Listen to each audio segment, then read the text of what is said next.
España y que en determinadas ocasiones no nos entienden. Pero para eso tenemos representantes en las formaciones políticas que deberían de ser capaces de transmitir el mensaje, de defender a esta tierra por encima de todo y no mutar, y no llegar a Madrid y convertirse en uno más, sino seguir defendiendo la posición de esta tierra. Esto es lo que yo al menos transmito a los diputados nacionales y me cabreo, lo digo de verdad, cuando veo que me vienen con un mensaje copiado de... porque no es así. Mire, yo le voy a poner un ejemplo. El REF. Para mí siempre ha sido una gran preocupación nuestro régimen económico y fiscal porque he entendido que nunca nadie lo ha entendido, valga la redundancia de lo que acabo de decir.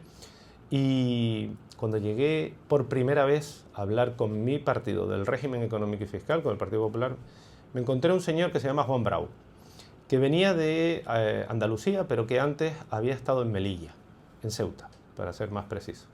Y como Ceuta tiene una especie de régimen económico y fiscal, digo especie parecido a lo nuestro, este señor lo entendía. Y yo vine para acá con una sonrisa, porque le soy sincero, muchos piensan que el régimen económico y fiscal es un privilegio y no un derecho. Con lo cual, a mí eso me preocupaba. Y lo que me faltaba es que yo también tenga que explicarle a los míos qué es el régimen económico y fiscal y que el régimen económico y fiscal es un derecho y no un privilegio. Pero me encontré con que no, que allí había una persona que lo conoce, que lo entiende y que lo comparte. Yo lamento profundamente que, casi como el REF, a los autónomos no se le entienda. Se crea que los autónomos son esas viñetas que dibujan al empresario con un puro y un gin tonic en la mano. Es decir, el autónomo es un gran sacrificado. Esa mujer, ese hombre que tiene una peluquería, que tiene una librería, que a veces tiene un empleado o dos. Digo a veces porque la inmensa mayoría de los autónomos en nuestra tierra no tienen empleado. No porque no quieran, sino porque no pueden.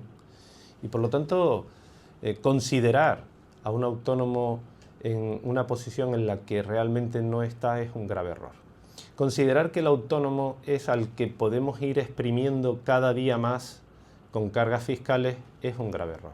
Considerar que el autónomo no es la base principal de la economía, particularmente de la Canaria, es un error. Por eso nosotros, dentro de nuestras limitaciones, dentro de nuestras competencias como gobierno, ¿qué hemos hecho? Hemos hecho algunas acciones que, como no podemos bajarle el impuesto, pues se lo devolvemos a través de la cuota cero. Como vemos que han reivindicado la posibilidad de poder coger una baja y no tener que seguir pagando, pues le vamos a ayudar a pagar esa parte que le corresponde cuando están de baja médica o cuando tienen un embarazo, una autónoma de riesgo o está de baja de maternidad o un señor de baja de paternidad, también vamos a cubrir esa parte. O cuando necesitan solicitar un préstamo, es decir, necesitan solicitar un préstamo y tienen que pagar un tipo de interés, bueno, pues el 2%, o mejor dicho, 2 puntos de ese tipo de interés lo vamos a sufragar desde el Gobierno de Canarias. Por lo tanto, creo que es muy importante, primero, entenderles. Y lo segundo que quiero decir es que las acciones que estamos llevando a cabo tienen un punto y seguido. Hay acciones que van a dar o ver la luz en breve, en los próximos meses, para seguir ayudándoles. Yo lamento que hayan tenido que tomar la decisión de salir a la calle para que se les escuche, para que se les atienda y que para que el Gobierno de España de una vez por todas entienda que los autónomos son la base principal de nuestra economía. Desde el Gobierno hemos sido bastante claros. Creo que todo aquello que afecte directamente a nuestra principal fuente de ingresos, en este caso el turismo, es negativo. Pero también hay que considerar que la principal vía de comunicación, el principal medio de transporte que utilizamos los canarios y las canarias es el transporte aéreo, el avión. Por lo tanto, habrá afección directa a la conectividad en el archipiélago. Y esto es algo que a nosotros nos preocupa y mucho. Es cierto también que como partido, el Partido Popular a nivel nacional presenta una enmienda a la Ley de Movilidad Sostenible, en donde pues, no tuvimos el apoyo del Partido Socialista y curiosamente Coalición se abstuvo, pero nosotros entendíamos que esa medida era la que podía exigir a AENA que no se produjese esa subida de tasas en Canarias. Volveremos a presentar otra iniciativa y yo hago un llamamiento y una invitación a las distintas formaciones políticas, particularmente al Partido Socialista, para que conjuntamente podamos apoyar, aprobar una iniciativa que beneficie a esta tierra, proteja a esta tierra en los dos sentidos que decía, en la movilidad de los que aquí vivimos y en la protección de nuestra principal fuente de ingreso, que es el turismo. Le decía yo antes que para mí ha sido una sorpresa desagradable, porque en un primer momento, y además a mí no se me caen los anillos por decirlo, cuando Ángel Víctor es ministro, entendí y casi noté que había una preocupación por esta tierra. Con el paso del tiempo, con el paso de los años, he visto cómo ha ido mutando y se ha ido convirtiendo cada vez más en Pedro Sánchez. Eso no es bueno para Canarias. Bueno, yo creo que no es bueno para la política, no es bueno para el país que hayan políticos de ese estilo, me refiero al de Pedro Sánchez. Y gente que podría tomar otra deriva, gente que podría tomar otras decisiones, yo sigo sin entender por qué son tan súbditos, tan sometidos a la figura de Pedro Sánchez. Y esto a mí, en la persona de Ángel Víctor, me sorprende mucho, ¿no? El hecho de que haya decidido defenderle a él y olvidar a esta tierra. Y yo puedo poner ejemplos, ¿eh? Podríamos hablar de La Palma, podríamos hablar de la situación de la inmigración, que sigue existiendo. Quieren vendernos que cae el número de personas, pero hoy hay datos en los medios de comunicación que habla de la criminalidad, ¿verdad? Y siempre he dicho que el hecho de tener las fronteras abiertas de par en par como están no solo vincula a la inmigración irregular, también al tráfico de las mafias de mucha índole que desprotege a nuestra tierra. Por lo tanto, yo sigo insistiendo en que hay asuntos de vital importancia. Y ya el último es lo del decreto, ¿no? A mí esto me ha llamado la atención, porque yo lo que creí que iba a suceder era una primera negociación en la que nos dijesen, bueno, lo que ya está firmado es indiscutible, eso no tiene negociación, eso va para adelante, y podríamos añadir alguna cosita más y más adelante vamos viendo. No. Portazo en la cara, ruptura de la negociación, se levantan de la mesa, y todo porque creo que tienen demasiados compromisos con los partidos independentistas y Canarias es una comunidad de segundo nivel para el gobierno de España. Hace 15 días aproximadamente me han presentado una demo de una plataforma con inteligencia artificial en donde me decían, pregúntale lo que quieras. Entonces yo le dije, usted sabe que soy de Los Ralejos, con lo cual quiero constituir una sociedad, o mejor dicho, quiero abrir un taller de mecánica en el municipio de Los Ralejos. ¿Cuáles son los pasos a seguir? Y entonces me dice, ¿ese taller lo vas a poner en un local privado o alquilado?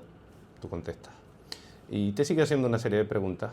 Cuando ya concluye las preguntas que te formula, hace una relación de todos los pasos que tienes que seguir para dar de alta a ese taller. Yo creo que eran 24 los pasos que tenía que dar para poder abrir ese negocio, ¿no? Que si tenía que tener un alta en el epígrafe no sé qué, que si tenía que ir al ayuntamiento, que si tenía que solicitar en el gobierno, que si tenía que tener un proyecto de instalaciones, que si... Claro.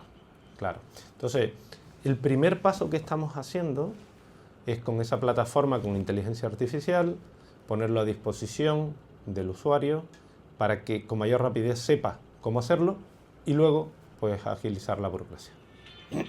Bueno, aquí hay una situación que usted ha reflejado en la pregunta y es, no hay presupuestos desde el año 2023. Esto es una vergüenza porque el mismo que no ha aprobado los presupuestos presenta una moción de censura porque decía que el Partido Popular en aquel momento no tenía posibilidades de aprobar presupuestos futuros, con lo cual ya eso denota, marca cuál es la forma de ser del presidente Sánchez, que es única y exclusivamente permanecer en la Moncloa. Pues bien, como canarios, ante un documento existente firmado por Alberto Núñez Feijóo y por Pedro Sánchez, ¿qué ha hecho el gobierno de Canarias? Proteger los compromisos firmados. ¿Cómo? En un documento, ya que no hay presupuestos, en un documento que queremos se transforme en un Real Decreto Ley. Y para ello hemos invitado a todas las formaciones políticas, a las patronales, a los sindicatos, a la FECAI, a la FECAN, a que participen. Y es verdad que ha salido un documento con más asuntos de los que aparecía en el compromiso firmado. Pero mi pregunta es, ¿y qué más da? Lo importante es que consigamos lo más posible para esta tierra. Por eso a mí me ha sorprendido mucho. Bueno, me hubiese sorprendido hace a lo mejor un año y medio. Ya hoy no me sorprende, porque lo del Partido Socialista en Canarias es una mutación del Partido Socialista a nivel nacional. Lo del ministro Torres es una mutación de Pedro Sánchez, es decir, se ha convertido cada día más en la figura de Pedro Sánchez, ¿no? Fíjese que ahora se dirige al presidente del gobierno de Canarias a través de una carta. Esto es asombroso, ¿no? Pedro Sánchez puso de moda las cartas y ahora parece que Ángel Víctor copia todo lo que este señor hace. Sigo insistiendo en lo mismo. Nosotros, ante la falta de presupuestos, queríamos proteger los compromisos que existen con esta tierra y bueno, parece que no va a tener mucho éxito, visto que el Partido Socialista va a abandonar esa posibilidad, al no ser que de otra manera pues consigamos con los votos del Partido Popular y algunas otras formaciones en el Congreso de los Diputados que esto salga adelante, pero se me antoja complejo. Situación de un taxista o de una taxista. Se pone malo, el taxi queda parado en casa, no hay ingresos, cero ingresos, porque si no haces una carrera no ingresas, pero tiene que seguir pagando la cuota de la Seguridad Social durante los 60 días primeros de su baja. ¿De dónde lo paga? Del ahorro, si es que tiene ahorro. Si no tiene ahorro, incluso para pagar esa Seguridad Social tiene que endeudarse.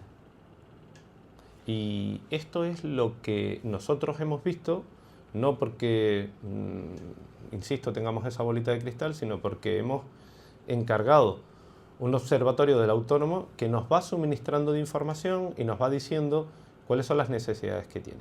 Y este ejemplo que le acabo de contar es un ejemplo real. Ese taxista que se pone malo, que tiene que coger una baja por obligación, no por devoción, y que tiene que seguir pagando su cuota a la Seguridad Social durante los 60 primeros días. Bueno, ahora es verdad que tendrá que pagarlo, pero nosotros se lo vamos a devolver. Creo que esta es una buena noticia. Ya me gustaría que no tuviese que pagarlo, pero no está en nuestras competencias, eso es competencia estatal, y aquí lo que hacemos es devolverle la parte que ha tenido que pagar dentro de esos 60 días.